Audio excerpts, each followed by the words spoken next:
बड़ी मुश्किल से ये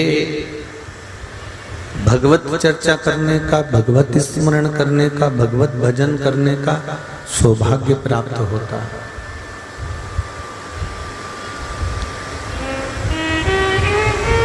वो भी यदि हमारे कर्म ठीक हैं तो हमको मिलेगा, नहीं तो बड़ा मुश्किल है। हम पहले भी कथा में कहे, आज फिर कहते हैं कि प्रत्येक जन्म में पत्नी मिल जाएगी, प्रत्येक जन्म में पुत्र मिल जाएगा, पुत्री मिल जाएगी, प्रत्येक जन्म में रहने के लिए स्थान मिल जाएगा, प्रत्येक जन्म में भोजन मिल जाएगा। पर 84 लाख योनियों में प्रत्येक जन्म में आपको घर, पत्नी, पति, बच्चे, परिवार, भोजन, पानी, ये सब कुछ मिलेगा। पर प्रत्येक जन्म में शिव महापुराण की कथा नहीं मिलेगी, ये केवल एक मनुष्य जन्म में ही मिलेगी।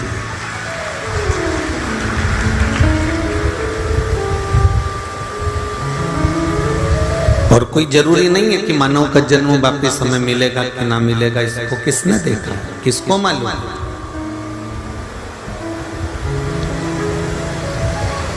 प्रत्येक जन्म में पत्नी मिलेगी, बच्चे मिलेंगे, कुटुंब मिलेगा, कबीला मिलेगा, नाते रिश्ते सब कुछ प्राप्त होंगे। प्रत्येक जन्म में भोजन भी मिल जाएगा। पर प्रत्येक जन्म में शिव महापुराण की कथा, राम कथा, कृष्ण कथा, भगवान का भजन, ये प्रत्येक जन्म में नहीं मिलने वाला।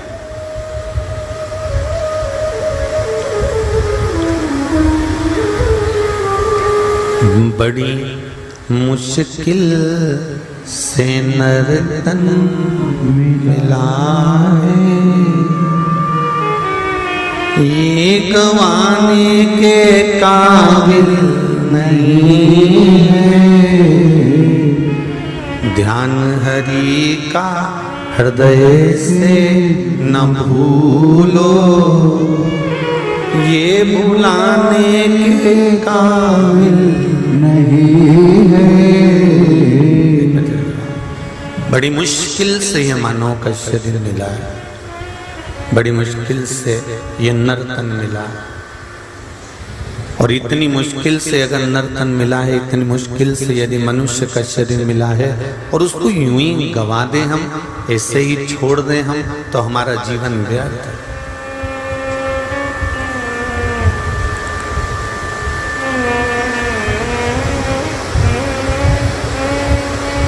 कितनी बेचैनी होती है जब हमारे मोबाइल में नेटवर्क नहीं आता। बोलो जी जी सही है कि गलत है? हमारे मोबाइल में नेटवर्क नहीं आता तो कितनी बेचैनी होती है कि अब मैं व्हाट्सएप कैसे चलाऊं, ने फेसबुक कैसे चलाऊं, ने यूट्यूब कैसे चलाऊं, ने इंस्टाग्राम कैसे चलाऊं। कितनी बेचैनी। 2 बार तो मोबाइल बंद चालू करके देख लिया, ये चल क्यों नहीं दिया? तो किसी ने कहा बैलेंस नहीं होगा। नहीं, बैलेंस तो है। तो उसने कहा कि एक काम करो कि वो नेटवर्क दूसरी जगह चेंज करके देखो। तो उसमें 3-4 ऑप्शंस रहते हैं कि इस पे क्लिक करा तो इस वाले ये BSNL से जुड़ गया, कि जियो से जुड़ गया, कि इससे जुड़ गया, कि उससे जुड़ गया। उसने 3-4 जगह उसको जोड़ने का प्रयास किया।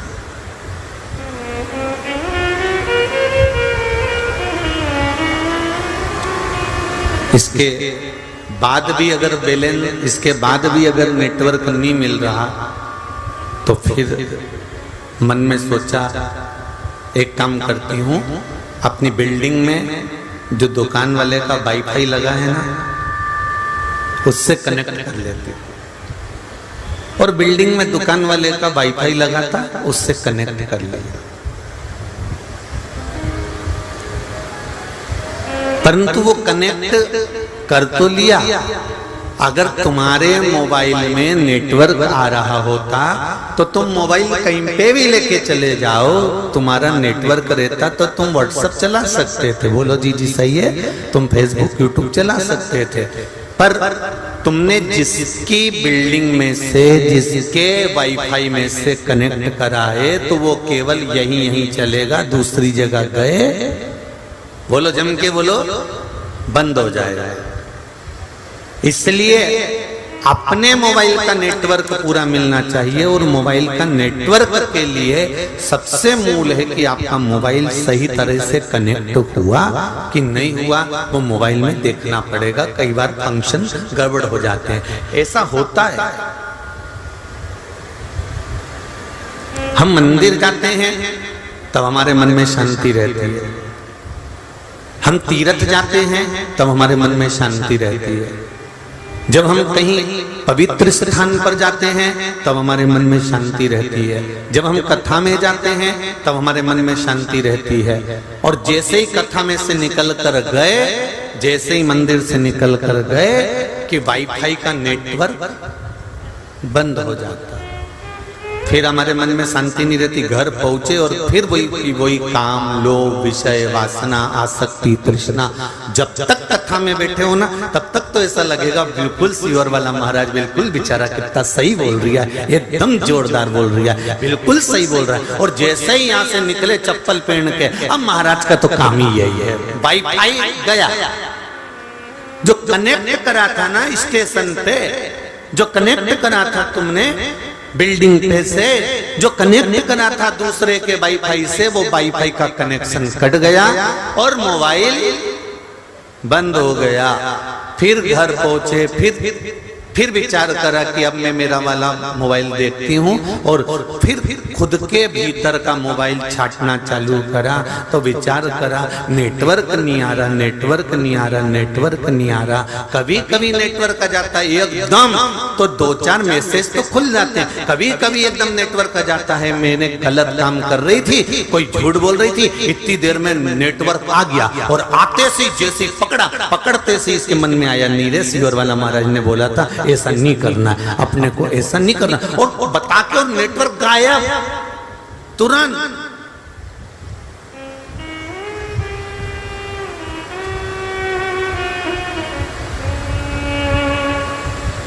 एक निवेदन है, दूसरी जगह के वाईफाई से कब तक अपना मोबाइल कनेक्ट कर रखोगे? बोलो ईमानदारी की बात है।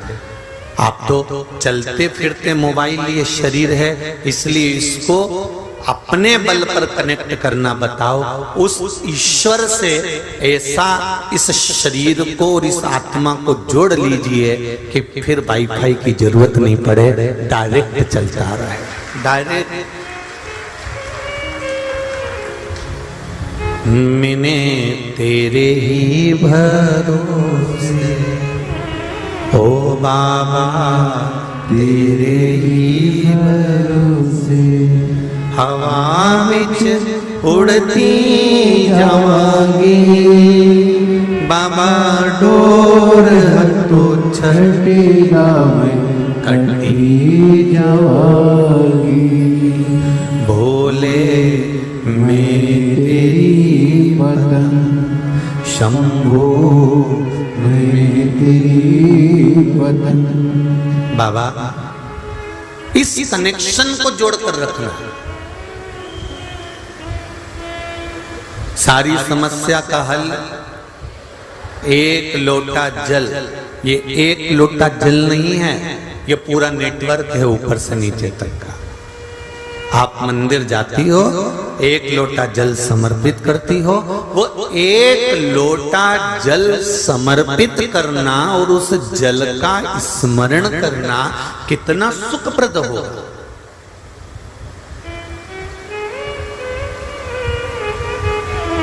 कितना सुखप्रद। महाराज आप उसका विश्वास रखकर, हृदय रखकर, चित्त रखकर आप उसको एक चावल का दाना भी चढ़ा रहे हो तो वो क्या दे रहा है आपको मालूम नहीं पड़ पाएगा।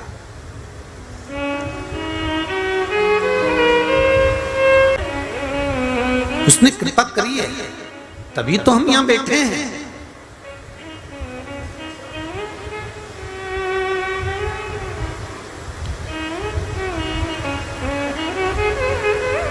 डेढ़ लाख 2 लाख लोग प्रतिदिन मोबाइल पर ऑनलाइन कथा श्रवण कर रहे हैं, जरा देखिएगा आप। और यहाँ 2-2, 3-3 लाख लोग रोज कथा श्रवण कर रहे हैं। टीवी पर आस्था चैनल पर करोड़ों में लोग कथा सुन रहे हैं। अगर इतनों में से 1% भी भगवान अगर किसी के दुख का हरण कर रहा है तो मेरा शंभु बहुत बड़ी कृपा कर रहा है। इससे बढ़कर और क्या चाहिए? क्या करना हमको?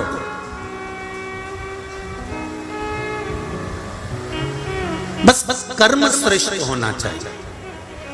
अगर आपका और हमारा कर्म श्रेष्ठ है, कर्म अगर सही है, कर्म पे तो व्यक्ति पूजाता है। परशुराम भगवान भी ब्राह्मण थे और रावण भी ब्राह्मण था।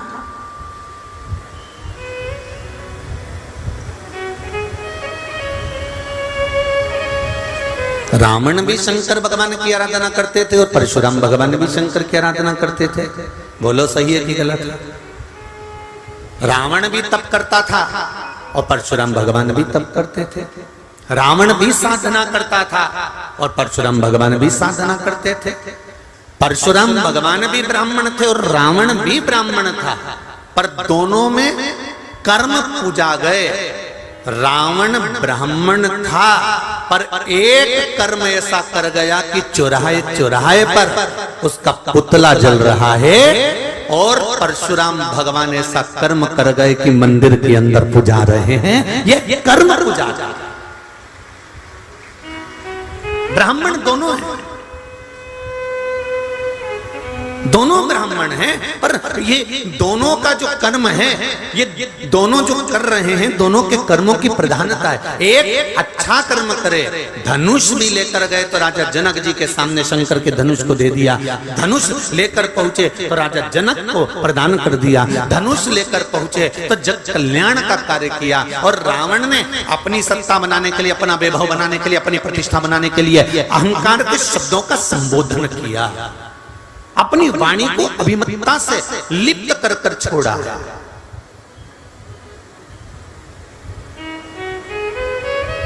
मत पूरे कर्म कर बंदे वरना पछताएगा। भगवान की आंखों से तू बच नहीं पाएगा, तू बच नहीं पाएगा। कोई जरूरी नहीं कि आप बहुत ऊंचे ओहदे पर बैठे हो तो आपका कर्म बुरा नहीं होगा। हो सकता है कि संसार में ऐसे कई लोग जन्म लेते हैं जिनका कर्म बुरा कर लेते हैं। बहुत विद्वान से विद्वान भी विद्वत्ता में लिप्त होने के बाद भी कर्म बुरा कर जाते हैं। रावण में क्या कमी थी? सब कुछ था। सोने की लंका थी, मंदोदरी साथ थी, भरा पूरा परिवार था, कुटुंब कबीला था, शिव का उपासक था, शंकर की आराधना करता था।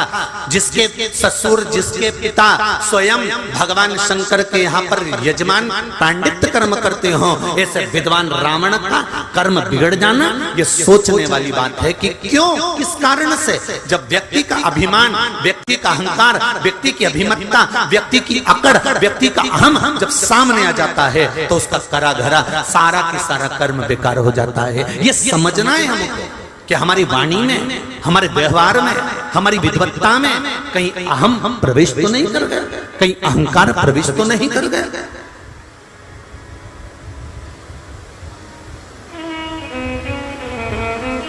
महिला मंडल की अध्यक्ष बन गए। अभी तक तुम भाभी जी थे, अभी तक तुम जीजी थे, अभी तक तुम काकी जी थे, अभी तक तुम चाची जी थे, अभी तक तुम बुआ जी थे, अभी तक तुम नानी जी थे। जैसे पद मिला, पद मिलते से तुम्हारे को थोड़ा सा अभिमान आ गया। अब कोई कह भी रहा है तो तुम मुझे जानती नहीं हो क्या? मुझ में अक्ल नहीं है? मैं अध्यक्ष हूं।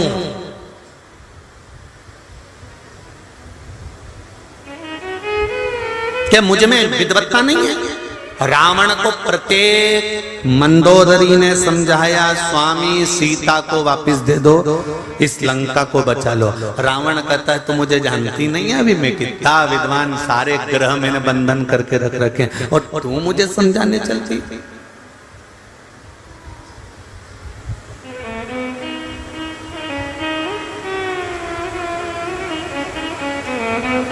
तू मुझे समझाने जा रही है? बहुत ऊंचे अवधे पर बैठने के बाद भी अगर अहंकार तुम्हारे साथ में है तो समझ लो कि तुम्हारा विनाश निश्चित है, विनाश निश्चित है।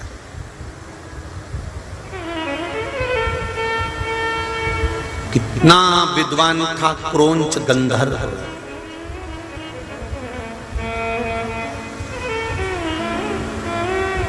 कितना विद्वान था क्रौंच गंधर्व। कहते हैं क्रौंच गंधर्व अगर कोई गलत काम करता था तो उसको रोक देता था, ए तुम क्या कर रहे हो, क्या कर रहे हो तुम?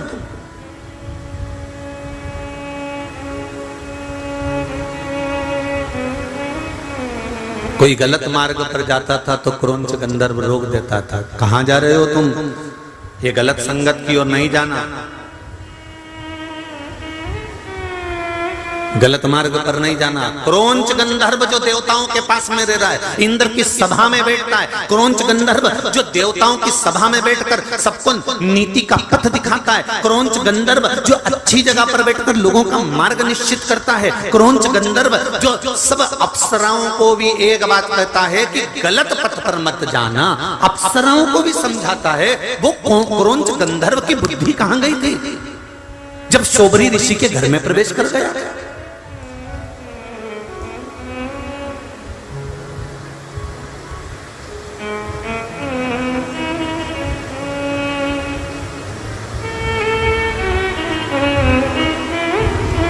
और किसके घर में गया?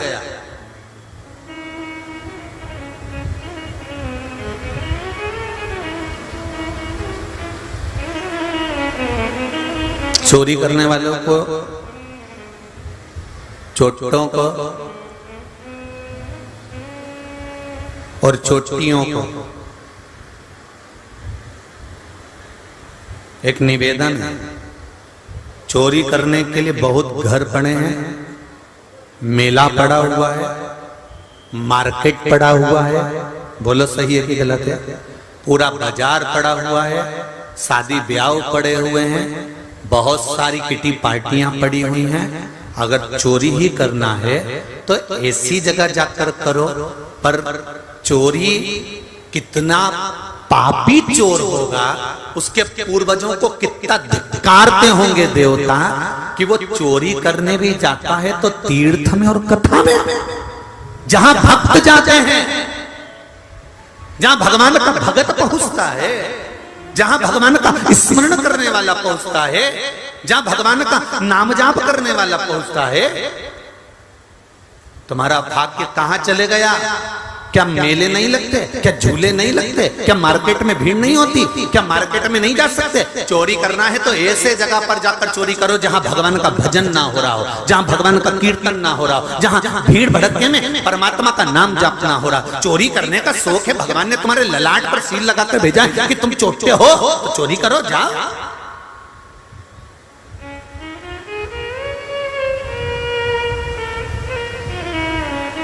मना नहीं, पर निवेदन है। कोई गंगा नहाने के लिए गया, गंगा के घाट पर उसने कपड़े रखे, सामान रखे, किस हिसाब से बेचारा पर्स लेकर गया था, उसमें किराया था नहीं था, कितनी गड़गड़ी में, कितनी गर्दी में वो गंगा को नहाने के लिए गया कपड़े उतार कर, और तुम उसका सामान, तुम उसका बैग, तुम उसके पैसे लेकर चले गए, उसके पास किराया तक नहीं था।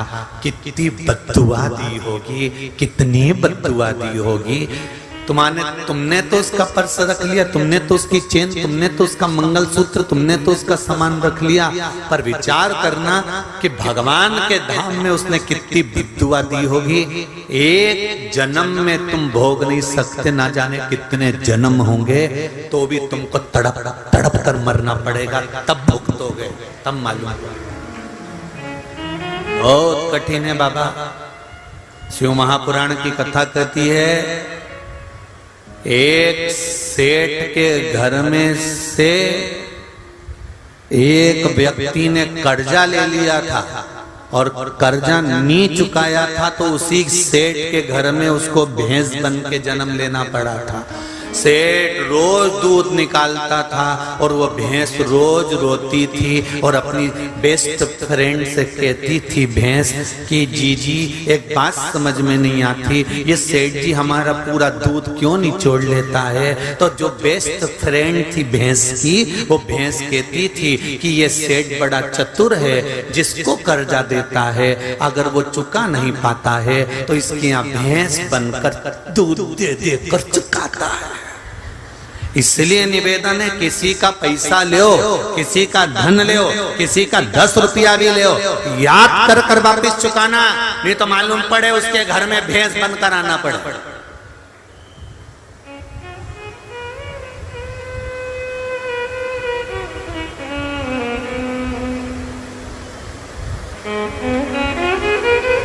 कितना भोगना पड़ता है। हमें बड़ा दुख होता है जब हम गधे को देखते हैं, हमें बड़ा दुख होता है जब हम किसी पशु पक्षी को देखते हैं, हमें बड़ा दुख होता है किसी जानवर को देखते हैं और वो जानवर भूख से बिलख रहा होता है, रोड पर चक्कर खाकर गिर रहा होता है, जब वो बैलगाड़ी को खींच रहा होता है, भूखा प्यासा वजन तोड़ कर जा रहा होता है, तब हमको दुख होता है। बेचारा देखो तो शरीर कैसा बैल है, देखो तो शरीर कैसा जानवर है, कैसा जीव है, उसका मालिक उसको कोड़े मार रहा है, उसका मालिक उसको रस्सी मार रहा है और वो वजन से वजन सामान को लेकर भाग रहा है, दौड़ रहा है, चल रहा है, घोड़ा चलते जा रहा है, इतना वजन तोड़ कर जा रहा है। हमें दुख होता है, हमें दुख होता है, पर हम समझते हैं कि हमें दुख हो रहा है उसको देखकर, पर वो दुख नहीं होना चाहिए, क्योंकि उसके कर्म का दंड वो भोग रहा है, जो पूर्व में किया था उसको भोगना पड़ रहा है।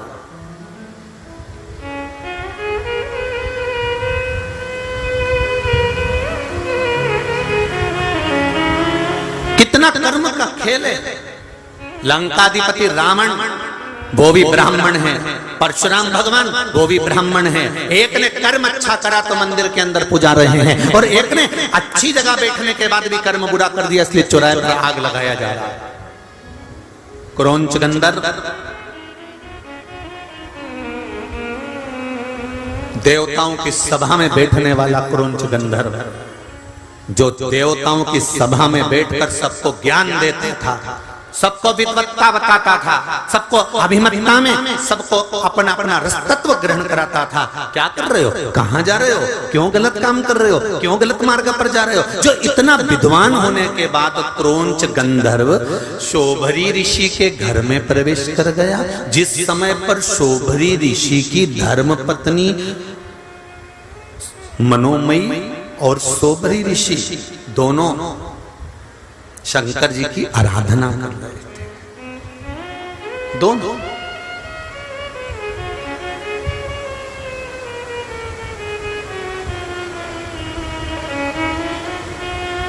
इसको नहीं मालूम था, इसको नहीं ज्ञात था। कई लोगों का प्रश्न रहता है कि हम गणेश जी बिठाते हैं तो गणेश जी के पास में वो चूहा रहता है, ये कौन था।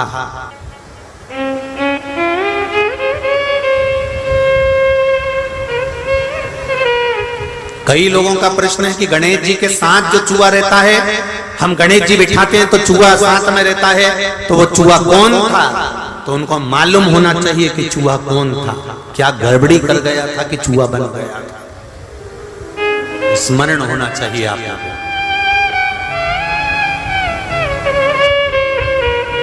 मनोमयी को लगा मेरे स्वामी आए, उसको भान नहीं हो पाया कि स्वामी नहीं है, ये तो क्रोंच गंधर्व प्रवेश कर गया। और गलत सोच से,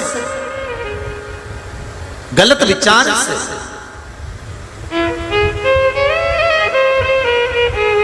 बहुत ऊंचे पद पर बैठ जाना या बहुत ऊंचे पद पर बैठकर अच्छे रह लेना, ये भगवान की कृपा से ही हो सकता है। ऊंच निवास नीच कर देख न सकल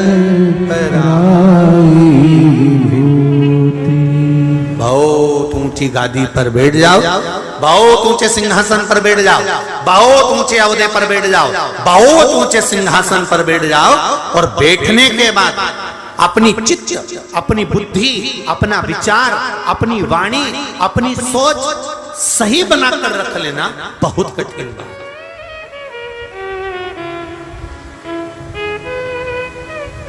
ऊपर कथा सुनने वालों से भी निवेदन करूंगा, भगवान से प्रार्थना करना, भगवान हमें ऊंचे सिंहासन पर बिठाना, हमें ऊंची गादी देना, हमें राशि ठाड़ देना, हमें दुनिया का सारा सुख देना, पर इतनी कृपा करना कि अपनी वाणी से, अपने द्वारा हम किसी को नीचा ना दिखाएं।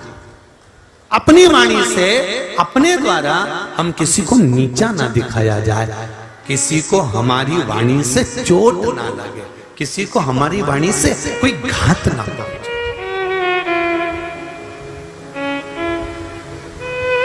हम कई बार कथा में कहते हैं, आज फिर कह रहे हैं, आपका मन कथा में लगे तो आप कथा सुनो।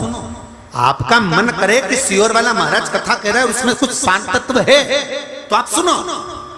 नहीं है, आपके हाथ में रिमोट है, आप टीवी बंद कर दो। बहुत सारे महाराज आ रहे होंगे, चेंज कर दो तुरंत, बटन ही तो दबाना है, महाराज चेंज, उसमें क्या दिक्कत है। और दिल करे तुम्हारा कि हाँ कथा सुनना है और इसमें से कुछ ग्रहण करना है, मैं क्या वर्णन करूं। समझने वाला नहीं समझ सकता कि शिव ऐसा क्या है। किसी को अटैक आता है तो पंडित जी कभी नहीं कहते कि राम रक्षा स्तोत्र का पाठ करो, बोलते हैं क्या? पंडित जी नहीं कहते कि कनक धारा करो, गोपाल से स्नान करो, श्री सूक्त का पाठ करो। अगर किसी का स्वास्थ्य खराब होगा, अटैक आ गया, एक्सीडेंट हो गया, वेंटिलेटर पर पड़ा है, तो विद्वान से विद्वान ब्राह्मण एक ही बात कहेगा कि महामृत्युंजय का पाठ करो, शिव का नाम लो, शंकर को याद करो। जो मृत्यु को भी जीत सकता है वो इसको बचा सकता है, बाकी का सामर्थ्यता के अनुकूल नहीं। महाराज एक निवेदन है, जब हम दुख की घड़ी में होते हैं, फिर निवेदन है, एक शंकर का चरण अगर पकड़ लिया तो ये विश्वास मानना वो किसी के आगे तुम्हें झुकने नहीं देगा, तुमको संभाल, किसी के आगे झुकने नहीं देगा। अपने दिल से उसको आमंत्रित करा है, अपने दिल से उससे कोई बात कही है, आप बैठकर अपने चित्त की बात, अपने मन की बात, अपने हृदय की बात उससे कहो। तो तुम दुनिया से कहकर हल्के हो जाते हो, पर उससे नहीं कह पाते। भोलेनाथ मेरी बेटी की शादी करा दो। शंकर भगवान बोले, बेटी तेरी तो मैं काहे को शादी कराऊं? जब तू वहां पर भी मेरा तेरा कर रही है, मंदिर में बैठकर भी, मंदिर में बैठकर भी कर रही है कि मेरी बेटी की शादी करा दो, तुम्हें वहां बोलना चाहिए, भोलेनाथ आप ही की दी हुई पुत्री है, आप ही की है। और जैसे अशोक सुंदरी का विवाह करा था आपने, मेरी बेटी आपकी है और आपको इसका विवाह करना है। शिव जी कहे जब मेरी है तो टेंशन मत कर, निपटा दूंगा 3 महीने में ही, जा। जहां तेरा अहंकार आ जाता है, मैं और मेरा आ जाता है, अभिमान के शब्द आ जाते हैं, अभिमत्ता की वाणी आ जाती है, वहां से भगवान दूर हो जाता है। जहां रावण शंकर भगवान की आराधना करते थे, रावण शंकर भगवान की आराधना में लगा रहता था, पर रावण जब अहंकार की बात करता था, मैं लंकेश हूं, तो भगवान शंकर बहुत दूर हो जाते थे।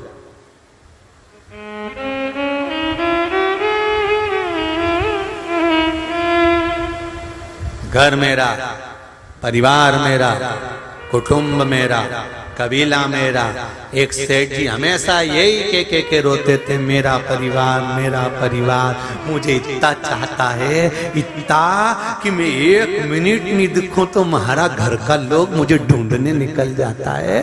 तो इतने में गुरुजी आए उनके गांव में, गुरुजी ने कहा तुम्हारा परिवार तुम्हें इतना चाहता है, हम भी देखना चाहते हैं कितना चाहता है, तो एक काम करो ना, थोड़ी आधा घंटा के लिए मर जाओ।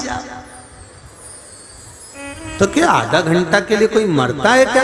नहीं, बस तुम ऐसा पानी पीते पीते लुढ़क जाना। गुरुजी बोले हम डॉक्टर को बुलवा के खिलवा देंगे, ये मर गया, उठना मत ही बस हो, आधे घंटे बाद हम उठा देंगे, हम भी तो देखें तेरा परिवार कितना तुझे चाहता है, चल मर। उसने कहा गुरुजी मेरे मरने पर मेरी पत्नी, मेरा बेटा, मेरी बहू, मेरा पोते को कुछ हो गया तो इसकी जवाबदारी कौन लेगा? क्योंकि वो मुझे बहुत चाहते। गुरुजी बोले सबकी जवाबदारी हमारी, तुम मरो, पानी पियो जल्दी। और ऐसे पीते पीते गिलास समेत लुढ़क जाना, हम खिलवा देंगे डॉक्टर से कि तू मरी गया। तो डॉक्टर कैसे बोल देगा भरा कि जिंदा के मर गया? वो तो हमारी मर्जी, तुम तो मरो, चलो मरो,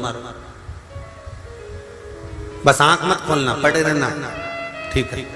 और सेठ जी और हमारे परिवार को कुछ हो गया तो हम बैठे ना, तुम तो मरो। और पानी पीते पीते सेठ जी लुढ़क गए। लुढ़कते से ही डॉक्टर को बुलाया, गुरुजी ने उनको इशारा कर दिया, कहीं इसको कह दे मर गया, तू भी यहीं बैठे रहे। और डॉक्टर ने भी कह दिया मर गया। और पत्नी धाड़ धाड़ के रोने लगी, खूब डिजाइन में रोई, खूब, सारा घर का लोग रोया, खूब रोई। महाराज सेठ चले गया, खूब धाड़ धाड़ के रोई। मुझे तो बोलते एक बार मैं भी तुम्हारे साथ चल जाती, मेरे को अकेली छोड़ गए, खूब रोया। गुरुजी बोले सेठानी मत रो, क्यों रो रही है? मेरे को बताया था करिए, मेरे को अकेला छोड़ गए। इतने में गुरुजी ने झोली में से पुड़िया निकाली, पुड़िया निकाल कर कहा सेठानी इस पुड़िया में एक ऐसी चीज है, तू खाएगी तू मर जाएगी और सेठ जी जिंदा हो जाएंगे, ले खा ले। इतने में तो पत्नी रोती हुई बोली इनकी तो उम्र हो गई थी, अब धाड़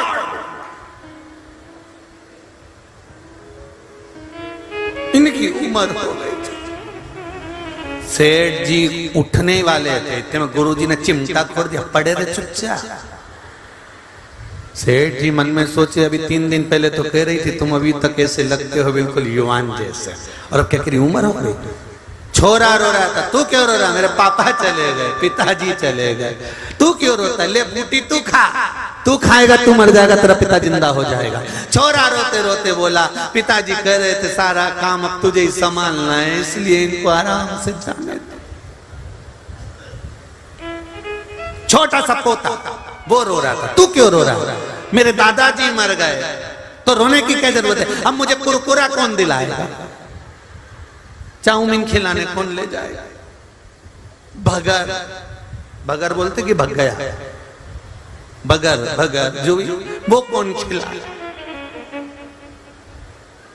तो तू क्यों रोता? ले ये बूटी तू खा ले, तू मर जाएगा, तेरा दादा जिंदा हो जाएगा। इतने में से छोरा रोते रोते गुरुजी के गोदी में जाके बैठ गया। गुरुजी तुम्हारे कोई आगे नहीं, तुम्हारे कोई पीछे नहीं, तुम नहीं खा लो। गुरुजी सब मिलके गुरुजी को खवा रहे। इतने में गुरुजी ने सेठ जी से कहा उठ जा, उठ जा, नाटक बंद करो, उठ जा। अभी तो कह रहे थे कि मेरा घर, मैं मर गया, सब मर जाएंगे, मैं चला गया, सब रो रो के बेहाल हो जाएंगे, कोई बूटी नहीं खा रहा। और तू जोड़ जोड़ जोड़ 8 बजे से दुकान खोल कर बैठा, रात को 10 बजे तक ग्राहक आ रहा है, ग्राहक आ रहा है, ग्राहक आ रहा है, जोड़ जोड़ जोड़ जोड़ जोड़, शुगर बीपी ब्लड प्रेशर सब कर लिया शरीर में, नरक जैसा शरीर कर लिया। घुटने काम नहीं कर, कमर काम नहीं करे, आड़ा टेढ़ा होके चले। भगवान से के भगवान भगवान, अब भगवान भी क्या पूरा शरीर बेकार करा जोड़ जोड़ के, जिनके लिए मरा के उनसे कि थोड़ा आधा घंटा बैठो मेरे शरीर की मालिश करो, छोरा सके 1 घंटा बैठ मेरे शरीर की मालिश कर। पत्नी से बोल, जिसको कमा कमा कर दिया था, जिस छोरे के लिए बिल्डिंग बना कर दी थी, उसको बोल, पोते को बोल कि मैंने इतना छोड़ कर जा रहा हूं, मेरे शरीर का देख रेख करो। कोई नहीं आएगा, इस शरीर को खुद को भोगना पड़ेगा। अकेले आए थे भेरू, अकेले ही जाओगे, कोई काम नहीं आएगा, न जगदम्बा न चंद्रघंटा, किसी काम की नहीं। इसलिए निवेदन है, अपने कर्म का दंड अपने को भोगना है, कोई दूसरा नहीं भोगेगा। ये तो खजूर वाली चोटी बन, तुम अच्छे से रहो, अपने कर्म का भोग भोगना। इसलिए प्रतिदिन शिव महापुराण की कथा 2 बजे से 5 बजे तक आती है, कभी 1 बजे से 4 बजे तक आती है। अपने जीवन की सार्थकता को सिद्ध करिए और बन सके तो 1 लोटा जल शंकर को चढ़ाना प्रारंभ करो, अपना जीवन संवारने के लिए। मत करो दान, नहीं चाहिए किसी को धन तुम्हारा, 1 रुपया भी नहीं दे सकते, मत दो किसी को। तुम अपना समय भी नहीं दे सकते, मत दो। तुम अपना धन दौलत किसी को नहीं दे सकते, मत दो। पर 1 लोटा जल तेरे घर में जो फ्री का मिल जाता है, वो फ्री का ही लोटा उठा ले और उसी जल को चढ़ाना चालू कर दे, तो तेरी जिंदगी संवर जाएगी। ये सारे पत्र लोगों ने जो जल चढ़ाया है, ये उसका प्रमाण है कि हमें बाबा ने क्या दिया है। मौत के मुंह से निकाल कर लिया है। वेंटिलेटर पर आईसीयू में पड़े रहोगे, डॉक्टर अपना काम करेगा, परिवार वाले अपना काम करेंगे, दवाई वाले दवाई देंगे, औषधि वाले औषधि देंगे, काम करने वाले काम करेंगे, पैसा देने वाला पैसा देगा, पर भोगना इस शरीर को पड़ेगा। वेंटिलेटर पर पड़े रहोगे, आईसीयू में पड़े रहोगे, घर के लोगों को 24 घंटे अंदर नहीं रहने देंगे। रहने देते क्या? बाहर बैठे रहो, कभी कभी अंदर आने देंगे, दर्शन कर लो, देख लो, चले जाओ बाहर, अंदर कोई नहीं आने देगा। तब अंदर कौन रहेगा? शिव महापुराण की कथा कहती है, जो तुमने 1 लोटा जल चढ़ाया है, तुम्हारे पलंग पर वो शंकर बैठा मिलेगा, हर पल हर घड़ी हर क्षण मिलेगा। वो शिव मिलने वाला। अकाल मृत्यु वो मरे जो काम करे चंडाल का, काल उसका क्या बिगाड़े जो भक्त हो महाकाल का। अपना समय निकालो, भगवान शंकर को 1 लोटा जल। दुकान 8 बजे जाते हो, दुकान टाइम पे ही खोलना है, तो 7:45 बजे शंकर के मंदिर चले जाओ।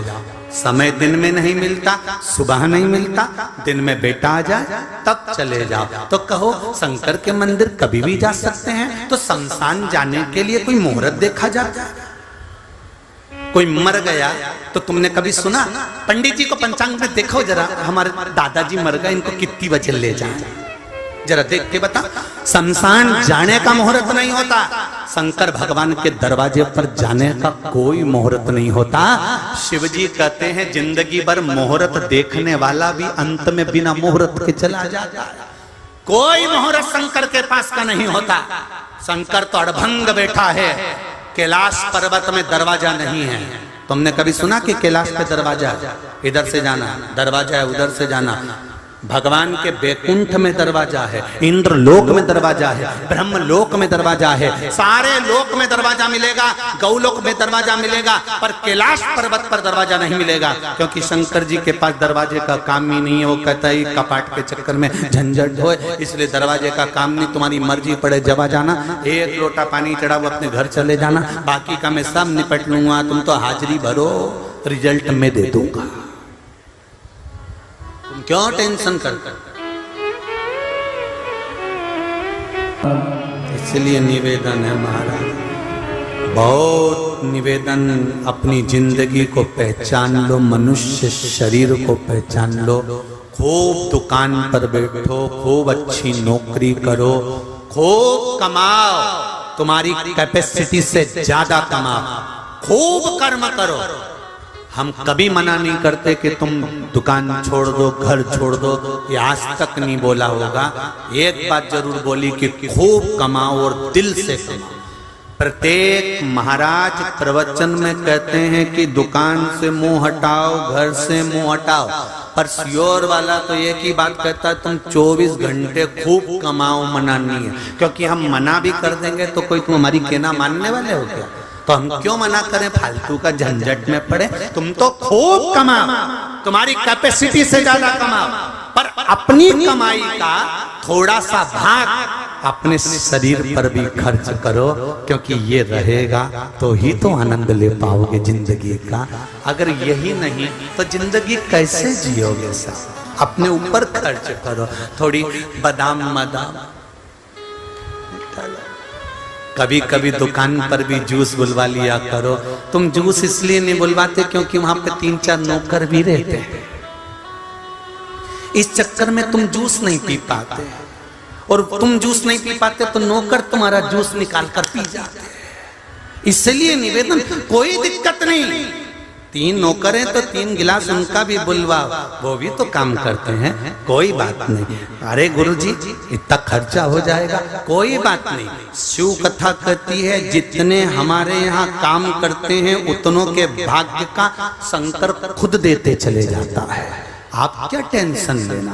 तुम्हारे घर में 4 मेहमान आते हैं तो उससे पहले व्यापार अच्छा चल जाता है। लोग कहते हैं दिवाली पे व्यापार अच्छा चलता है, तो दिवाली पे व्यापार क्यों अच्छा चलता है? क्योंकि दिवाली पर तुम गुजिया बनाते हो, चकली बनाते हो, मिठाई बनाते हो। किसके लिए बनाते हो? अपने लिए? नहीं नहीं, लोग मिलने आएंगे तो उनको खिलाना पड़ेगा। जब 4 लोग हमारे घर में आते हैं तो उससे पहले मेरा महादेव तुम्हारा व्यापार ऐसा चला देता है कि ये 4 आएंगे तो इनके भाग्य का भी तो देना पड़ेगा, इसलिए उनके भाग्य का तुमको एक्स्ट्रा देता है परमात्मा। इसलिए कभी ये मत सोचो कि कोई आएगा तो हमारे यहाँ कम हो जाएगा, नहीं। अगर अतिथि देवो भव, अगर कोई आया है तो उसके भाग्य का मेरे देवाधिदेव ने पहले दे दिया या बाद में देगा, पर देगा जरूर, ये निश्चित है।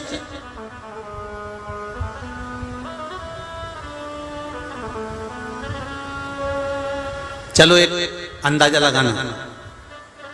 पहले घर में बेटा था, माता पिता था, छोटा सा मकान था।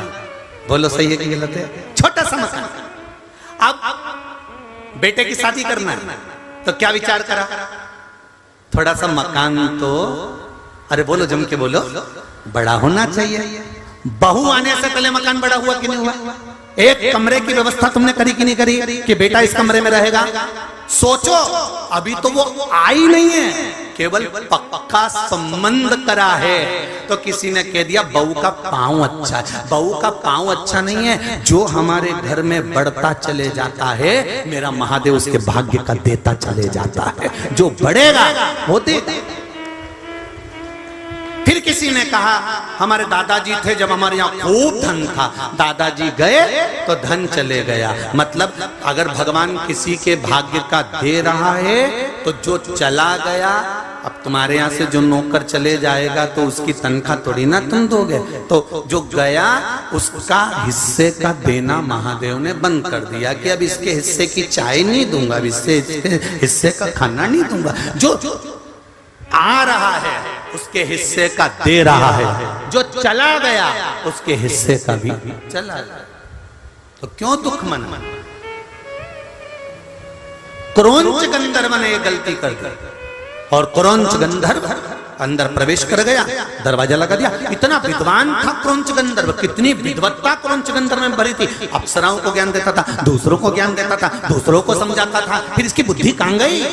इसका विवेक कहां गया जो दूसरे को नीचा दिखा रहा? अगर आपको भगवान ने कोई औधा दिया है, अगर भगवान ने आपको गादी दी है, भगवान ने आपको कुर्सी दी है, भगवान ने आपको किसी अच्छे पद पर बिठाया है, तो इस वाणी से, इस शरीर से अपने द्वारा किसी को नीचा मत दिखाना। अपने द्वारा बन सके तो सबकी बड़ाई करना, सबकी प्रसन्नता करना। सर्वे भवन्तु सुखी नहा, सब सुखी रहें, सब आनंद में रहें, सब खुश रहें, ये जीवन का एक लक्ष्य होना चाहिए।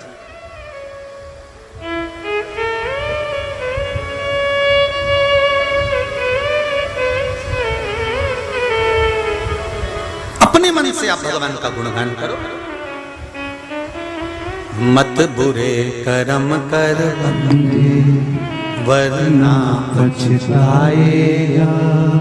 भगवान की आंखों से तू बच नहीं पाएगा, तू बच नहीं पाएगा। महाराज दुकान पर नौकरी में जो कमाया वो परिवार के लिए कमाया।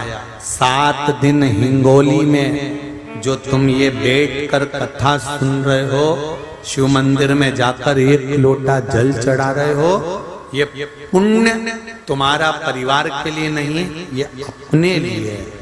1 लोटा जल जो तुमने चढ़ाया है ये कब काम आएगा ये आपको मालूम पड़ जाएगा। तब आप कहोगे कि जैसे इनने लिखा कि हमने 1 लोटा जल का क्या महत्व है हम समझ गए, वो जान गए क्या महत्व है जल का, क्या महत्व है शंकर जी के मंदिर जाने का, क्या महत्व है बेलपत्री चढ़ाने का, क्या महत्व है चावल के दाने को समर्पित करने का। चावल के दाने का एक पत्र आया चावल के दाने का, वो भी सुन देख।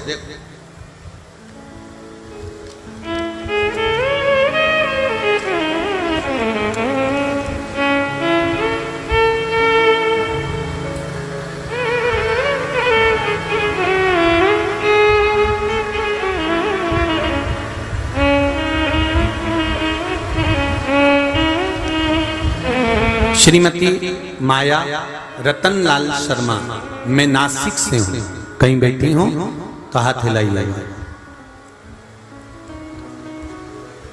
गुरुदेव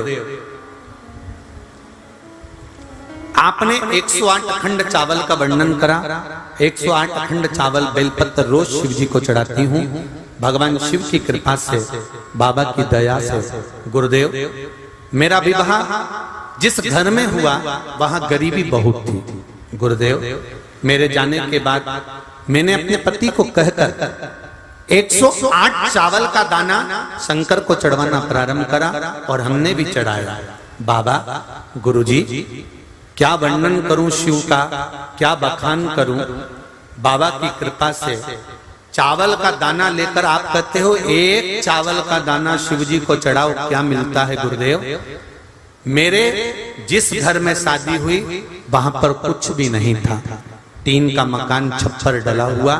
बाबा की कृपा से मकान 3 मंजिल का, 10 से 12 नौकर, ट्रक, गाड़ी सब मेरे बाबा ने मुझको केवल चावल चढ़ाने से दे दी है। ये शिव है, ये शंकर है, ये ओघड़ी है।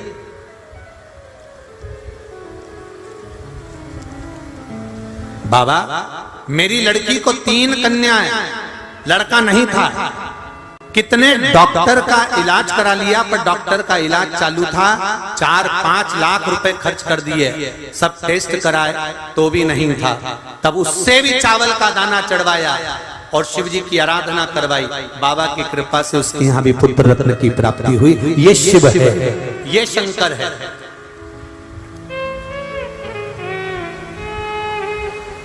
शिव की कृपा से हम नासिक में हैं। भगवान शंकर की नगरी है जहां शिव की आराधना करते हैं। ये ओघड़ी है। मेरा शंकर, मेरा दयालु, मेरा दातार कोई साधारण नहीं हो सकता।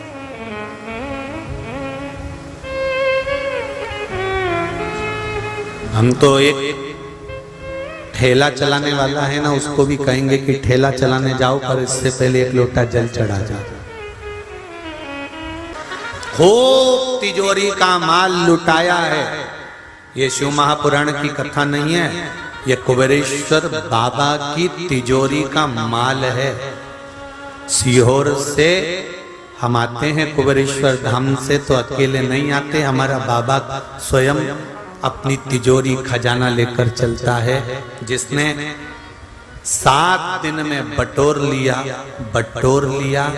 जो रह गया वो रह गया। जिसने बटोरा वो 3 महीने में देख लेगा कि क्या क्या मिल गया। जो रह गया वो रह गया जो रह गया। और मेरे युवान बेटा बेटी जो सेवा में लगे हैं लड़के, जो युवान बेटा बेटी लगे हैं, जो अपना दुकान छोड़कर यहां भोलेनाथ की सेवा में लगे हो, चिंता मत करना। मेरा शंभू, तुमने उसको समय दिया है, वो तुम्हारे लिए समय निकाल कर दौड़ कर आएगा, ये निश्चित है, ये निश्चितता है। केवल शिव पुराण लेकर नहीं आए, कुबेरेश्वर बाबा खुद खजाना लेकर आता है। जिसने बटोर लिया बटोर लिया, जो रह गया वो रह गया। आस्था चैनल के सामने बैठकर, फेसबुक यूट्यूब के सामने बैठकर कथा सुन रहे हो, ये अंदाजा लगाकर सुनना कि मेरा बाबा मेरी झोली भरेगा और एक ना एक दिन मुझे भी शिव महापुराण की कथा में बैठने का मौका मिलेगा, मेरा बाबा मुझे बैठाएगा, ये विश्वास है। शिव शंकर की कृपा, करुणा, उदारता। क्रौंच गंधर्व जो अच्छी जगह पर बैठता था, क्रौंच गंधर्व जो ऊंचे स्थान पर बैठता था, क्रौंच गंधर्व जो इंद्र के पास बैठता था, क्रौंच गंधर्व जो इतनी बड़ी बड़ी बातें कर कर ज्ञान उपदेश देता था, वो क्रौंच गंधर्व ही आज मनोमयी का स्वरूप देखकर, सुंदरता देखकर उनके घर में प्रवेश कर। देखिए,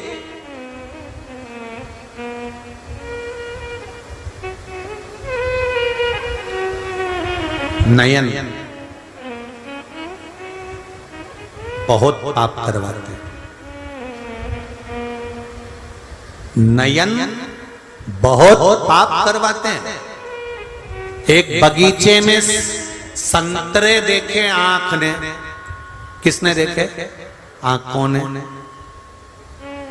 लालच जाग गया जीवान को, जीवान ने कहा मन को, मन ने कहा पांव को, चलो।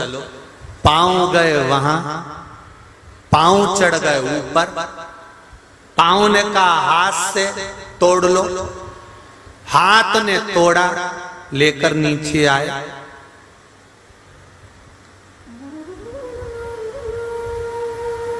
खाए, आंख को क्या मिला? बोलो तो जम के। कुछ नहीं। माली आ गया, पकड़ा, पीठ पर डंडे ही डंडे मारे। बताओ, देखी थे इसने, कहा इससे, इसने पांव से, पांव ने हाथ को, हाथ तोड़कर लाया। जीवान को संतुष्टि मिल गई, पेट में संतरा गया, मार पीठ को पड़ गई और रो।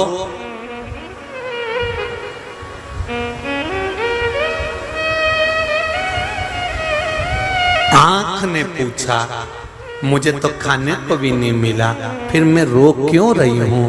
तो संत ने कहा, देखा तू नहीं था इसलिए रोना तुझे ही पड़े, दूसरा नहीं। देखा है इसलिए रोना तुझे पड़े।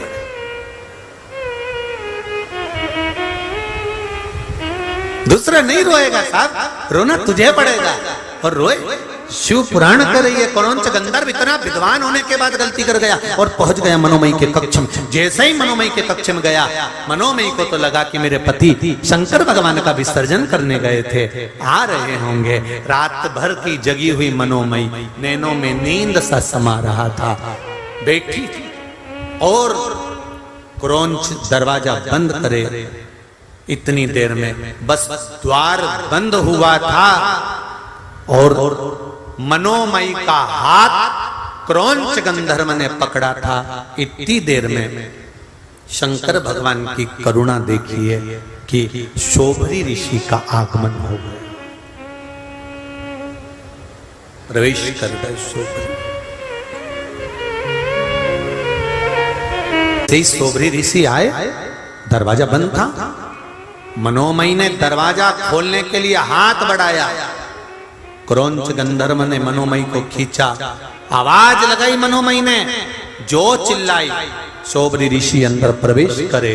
क्रौंच गंधर्व को देखा तो क्रोध आ गया, अरे एक क्रौंच, तू गंधर्व है, देवताओं के साथ बैठता, कम से कम ये तो अंदाजा रखो कि तुम कहां बैठ रहे हो। बैठने पर भी कीमत बढ़ जाती है। बैठने पर भी कीमत बढ़ जाती है। मक्खी सब्जी पर बैठती है, सब्जी तोली जाती है, मक्खी उस सब्जी के साथ तुलती है तो उसकी कोई कीमत नहीं होती। मक्खी कबाड़े के साथ तुलती है तो उसकी कोई कीमत नहीं होती। मक्खी दूध दही के साथ तुलती है तो उसकी कोई कीमत नहीं होती। मक्खी रद्दी के साथ तुलती है तो उसकी कोई कीमत नहीं होती। पर मक्खी सुनार की दुकान पर जाकर सोने पर बैठ जाए तो कांटा धीरे धीरे आगे पीछे होने लगता है। मक्खी की कीमत 5,000 हो जाती है। 5,000। एक मक्खी का वजन 5,000 हो गया, क्योंकि सोने पर जाकर बैठ गई। कबाड़े पर बैठी थी, कोई कीमत नहीं। सब्जी पर बैठी, कोई कीमत नहीं। दूध दही पर बैठी, कोई कीमत नहीं। और वही मक्खी जब सोने पर बैठी तो उसकी कीमत बढ़ गई। उसी तरह ये विचार करा करो कि कथा में बैठे हो तो कीमत कितनी है आपकी, जरा विचार करिए। और वो चौराहे पर बैठ जाओ, जबरदस्ती गप्पा मारो ने पान की दुकान पर खड़े रहो और गप्पा मारो तो क्या कहीं का लुंगाड़ा होगा, कौन जाने की ऐसी अवड़ला है तो कहीं का है, खड़ा है तो खड़ा, कौन पूछे उसको, कौन जाने उसको, कौन देख रहा है। कीमत अच्छी जगह बैठने की कीमत है कितनी। यही कागज, ये कागज होने ना इतने सारे, यही कागज अखबार में काम आता है। बोलो आता है कि नहीं आता अखबार में? अखबार में काम आता है तो अखबार छपता है, अखबार छपता है तो उसको लोग पढ़ते हैं, पढ़ने के बाद उस अखबार पे बाद में समोसा खाते हैं। बोलो सही है कि गलत है? यही कागज जो अखबार में लगा वही कागज गीता प्रेस गोरखपुर भेज दो, उस पर रामायण गीता छप जाए। भला कोई रामायण को फाड़कर समोसा खाएगा? नहीं। अखबार बोई की बोई है, बस प्रेस का अंतर है कि अपने गांव की प्रेस में छपा तो समोसा बाद में खाओगे, और वो गीता प्रेस गोरखपुर में छप गया तो पूजन कराओगे। अगर कथा में जाकर बैठ गए, अच्छी प्रेस में आकर बैठ गए, तो ये अखबार भी एक ना एक दिन पूजा जाएगा। और यही अखबार कहीं गलत जगह जाकर बैठ गया, मदिरा की दुकान पर, वैश्यावृत्ति में, जुए में, मांसाहार में, तो अखबार में फोटो तो छपेगा, मना नहीं। अभी भी छप रही है, तुम आस्था चैनल पे आ रहे हो, कितने जोरदार जोरदार सब, जैसी तुम्हारी साइड कैमरा जाता है ना, तुम तुरंत कितनी इतना अंदाजा तुम लोगों को रहता है कि कैमरा आया,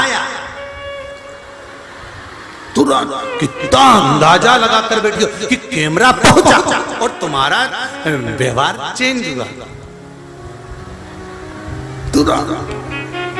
बस जैसा कैमरा तुम पे पहुंचा और तुमने अपना व्यवहार चेंज करा, ऐसा ही कैसा ही तो भगवान करा कि कथा तुम में पहुंची और तुम लोटा लेके शंकर जी के मंदिर जाओ, तब लगे कि व्यवहार चेंज तो होना चाहिए ना। कथा का इफेक्ट तो पड़ना चाहिए, अंतर तो आना चाहिए।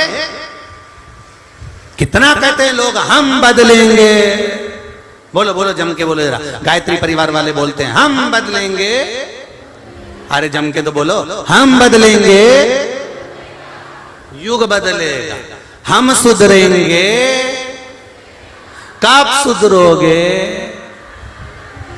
नहीं, वो दिन और तारीख निश्चित करना रह गई थी बस, बाकी और कोई बात नहीं। तुम सुधराए तो जब तुम्हारे आने से पूरा घर सुधार दिया तुमने, तो फिर सुधारने वाली बात ही नहीं। तुम सुधरे तो हो, सबका समय चेंज कर दिया तुमने आते से ही। तुम्हारे आने से चेंज हुआ है तो तुम बदल सकते हो। प्रत्येक मनुष्य में वो बल होता है कि वो तख्ता बदल सकता है। जब कलयुग को एक लोटा जल चढ़ाकर तुम शिवयुग बना दिए हो तो कोई साधारण नहीं हो सकता। साधारण नहीं हो सकते। आज गांव गांव में, नगर नगर में, शहर शहर में, मोहल्ले मोहल्ले में, छोटे से छोटे शंकर मंदिर में भी जरा जरा से बच्चे स्कूल की ड्रेस पहनकर लोटा जल चढ़ा रहे हैं। तो ये कलयुग नहीं, ये शिव युग है। नवयुवक बच्चे सिर पर त्रिपुंड लगा रहा है। बेटा बेटियों को शर्म नहीं आ रही गले में रुद्राक्ष पहनने में, क्योंकि उनको मालूम है अगर गले में रुद्राक्ष होगा तो किसी की हिम्मत नहीं, बल देता है शंकर का रुद्राक्ष। शिव का वो रुद्राक्ष बल प्रदान करता। कई माताएं पूछती हैं हम मंगलसूत्र पहनते हैं तो क्या रुद्राक्ष? मंगलसूत्र के साथ में रुद्राक्ष का एक दाना भी अगर आपके साथ में है तो ये निश्चित है कि तुम्हारे गले का मंगलसूत्र कभी नहीं उतरेगा। ये निश्चित है। रुद्राक्ष कोई साधारण है क्या?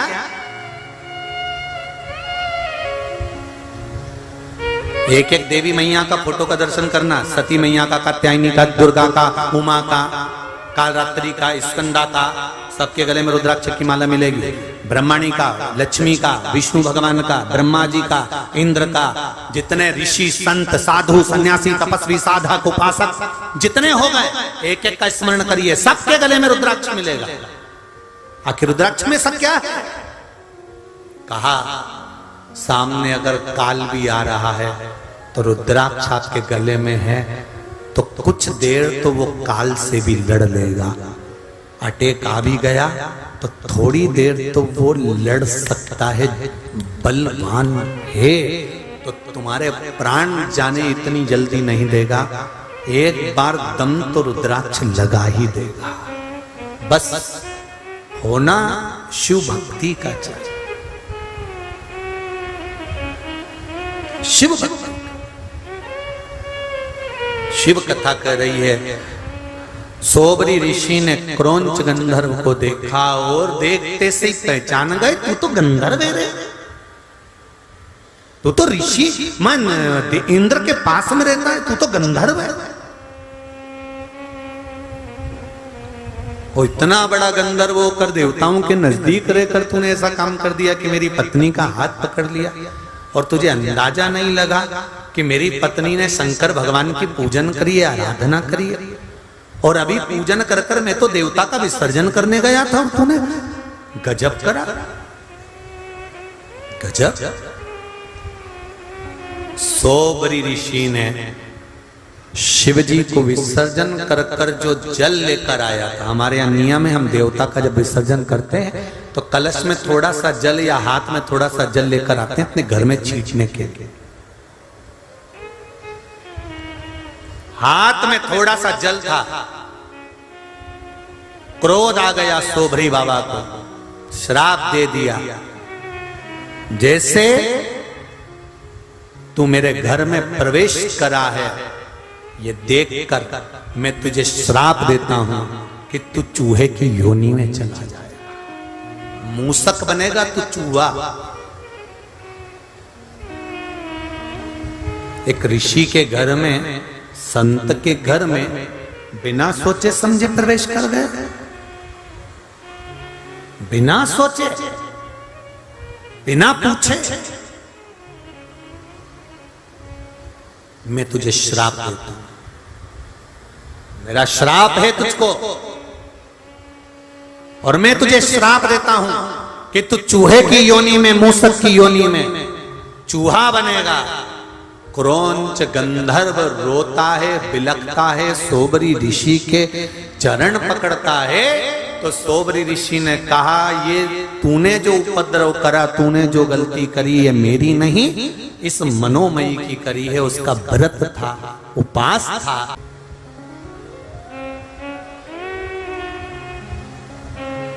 पूजा की थाली में फल फ्रूट मिठाई सब रखकर जब हम पूजन करते हैं, किसी की थाली में अगर कोई वस्तु कम है तो पूजन वाली जगह पर कभी नहीं कहना चाहिए कि तेरी थाली में यह कम है, बल्कि ये बोलो इस थाली में से ले ले और बाबा को चढ़ा। पर ये नहीं दिखाना, शंकर जी के सामने हमें किसी पर उंगली नहीं उठाना। शिव जी के सामने हमें किसी को नीचा नहीं दिखाना। शंकर भगवान के सामने उसके पूजन के थाली का या उसके पूजन विधान का कोई हमें ऐब नहीं निकालना। दुनिया के लोग शंकर भगवान की कथा में, पूजन में अगर ऐब निकालते हैं, मुंह बनाते हैं या मुंह सड़ाते हैं, भगवान उनको कैसा सड़ाता है फिर वही जानता है। इसलिए भगवान की पूजन में कभी मुंह मत बनाओ। मेरा नई नई बहुओं से भी निवेदन है कि बहुओं, सास अगर पूजन करती है, बछवारस की पूजन करी, तीज की करी, चतुर्थी की करी, तो बहुओं का मुंह थोड़ा सा सड़ता है, मुंह बनाती हैं बहुएं, तो उनसे निवेदन है कभी मुंह मत बनाओ, कभी मुंह टेढ़ा मत करो, कभी मुंह ना सड़ाए, क्योंकि उसके यहाँ पर देरी नहीं होती है। एक आध दिन वो मुंह ऐसा ही टेढ़ा कर देगा जैसा तुमने टेढ़ा पूजन में करा, जैसा तुमने सड़ाया वैसा ही वो सड़ा देता है। इसलिए कभी बन सके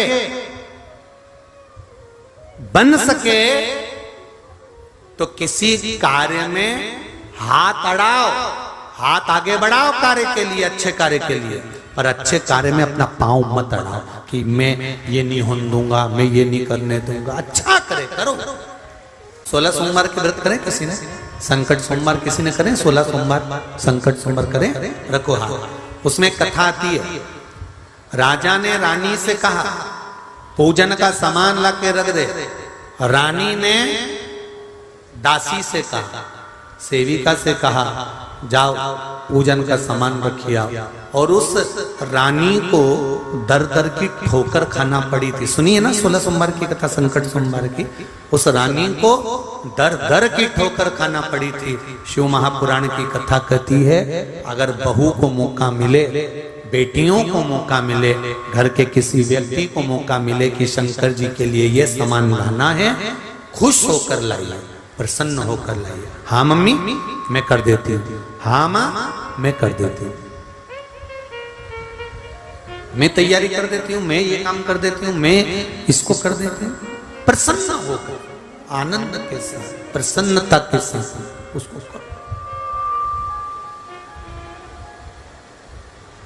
और जब आप किसी कार्य को प्रसन्नता से करेंगे, भगवान उसे स्वीकार करेगा। क्रोंच गंधर्व से शौबरी ऋषि के जैसे ही चरण पकड़े, चरण पकड़ते से ही शौबरी ऋषि ने कहा मेरे चरण पकड़ने से तुझे मुक्तता, मोक्षता नहीं मिलेगा। तू इस चूहे की योनि से, इस मूसक की योनि से नहीं छूट पाएगा। तो मुझे करना क्या? कहा मनोमयी के चरण पकड़ ले। जिसने पूरी रात जाग कर तप किया, साधना करी, पूजन करी, शिव की आराधना करी, तो उसके चरण पकड़। उसके चरण जब पकड़े क्रोंच गंधर्व ने, तब मनोमयी ने कहा क्या बात है गंधर्व, गलती हो गई है तुमसे, पर आगे से ये गलती ना हो। मैं तुम्हें वर देती हूं, मेरे पति ने तुमको चूहा बनाया है, मूसक बनाया है, पर तुम मेरे चरण पूजन करने के बाद पकड़े हो, इसलिए मैं तुम्हें वर देती हूं कि तुम गणेश जी के साथ पूजाओगे और उनका साथ दोगे और उनके साथ रखाओगे। यह क्रोंच गंधर्व को वर दिया। अब इस कथा को सब समझ लेना जरा अच्छे से। जितने लोग आस्था पर सुन रहे हैं और जितने लोग फेसबुक यूट्यूब पर सुन रहे हैं और जितने हिंगोली में सुन रहे हो, क्रोंच गंधर्व को शौबरी ऋषि ने कहा कि मनोमयी के चरण पकड़ो। क्यों? क्योंकि मनोमयी ने व्रत करा था, साधना करी थी, उपास करा था और भगवान की आराधना करी थी, पूजन करी थी, इसलिए उनके चरण पकड़ा। हमारे यहाँ आज भी नियम है, जो पूजन करती है, सास ने पूजन करी या बहू पूजन कर कर उठी, तो उसका नियम होना चाहिए कि सास अगर किसी बड़ी पूजन से उठती है तो बहू को उसके चरण पकड़ना चाहिए। और अगर बहू पूजन कर कर उठी है तो भी घर के बड़ों के चरण पकड़ना चाहिए। क्या होता है उससे कि उसकी जिंदगी में कभी उसको दुख नहीं झेलना पड़ता, उसकी जिंदगी सुखमय निकलती है। मात्र पूजन करने वाले अब इसको लोग समझते तो है नहीं। उन्होंने कहा महाराज जी हाओ, पांव पड़ने से कुछ होता है? अगर पांव पड़ने से कुछ होता तो बात दूसरी है। तो शिव पुराण उठा के देख लो, मार्कंडे जी की उम्र कितनी थी? मात्र छोटी सी उम्र में मार्कंडे जी को मरना था, प्राण छूटना थे मार्कंडे बाबा को। पर उनको कह दिया अगर जितने भी बड़े मिले उनको प्रणाम करते जाना, और रोज सबको प्रणाम करता था। एक दिन माता पार्वती निकल कर जा रही थी, इसको भान नहीं था, ये स्त्री समझकर प्रणाम कर लिया। छोटे से बच्चे को माता पार्वती ने वर दे दिया आयुष्मान भव, और वो आयुष्मान भव हो गया। और फिर मार्कंडे को जब मरने का समय आया, यमराज के दूत पकड़ने के लिए आए, तब शंकर के गण वहीं पर खड़े थे। उन्होंने कह दिया ये मर नहीं सकता मार्कंडे, इस मार्कंडे ऋषि को, इस मार्कंडे को कोई मार नहीं सकता। क्यों? पार्वती जी का वर है। तो पार्वती ने कब वर दे दिया? पार्वती जी को बुलाया, आपने इसको कब आशीर्वाद दिया? पार्वती जी बोली मैंने तो आशीर्वाद ही नहीं दिया इसको। मार्कंडे ऋषि का लेख चित्रगुप्त महाराज ने देखा, कहा माता जी आप स्त्री के वेश में, एक ब्राह्मणी के वेश में निकल कर जा रही थी। एक छोटा सा बच्चा दौड़ते हुए आकर आपके चरणों में गिरा था, आपका पांव छुआ था, तो आपने आशीर्वाद दिया था चिरंजीवी भव, आयुष्मान भव, याद करो। माता बोली हाँ मैंने आयुष्मान दिया था, मैंने वर दिया था। बस तो इस बालक की आयु आपके आशीर्वाद से बढ़ गई है। जब बड़ों को हम प्रणाम करते हैं तो हमारे को भी चिरंजीवी आयुष्मान होने का और जीवन में सुखी होने का वर अवश्य प्राप्त होता है। इसलिए बड़ों का आदर करना चाहिए, प्रणाम करना चाहिए, नमन करना चाहिए।